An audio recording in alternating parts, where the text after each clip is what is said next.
Hello दोस्तों, कैसे हैं आप सब। आज हम फिर मौजूद हैं एक नई कहानी के साथ। एक दिन सास ने बहू से कहा, बहू मुझे एक बात बता।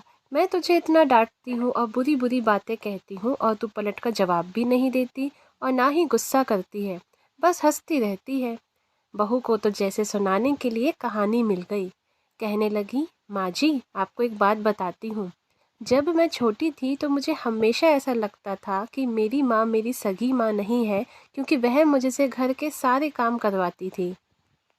कोई काम मुझसे गलत हो जाए तो मुझे डांट भी पड़ती और कभी कभी तो मार भी पड़ती, लेकिन माँ थी वो मेरी।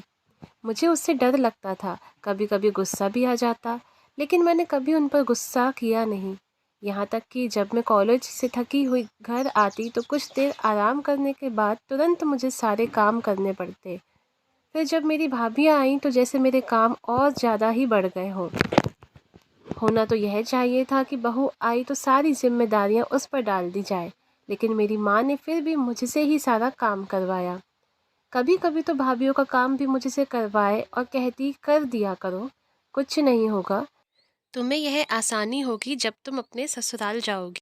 मुझे बहुत गुस्सा आता कि माँ भाभी का काम भी मुझसे ही करवाती हैं और उन्हें डांटती भी नहीं।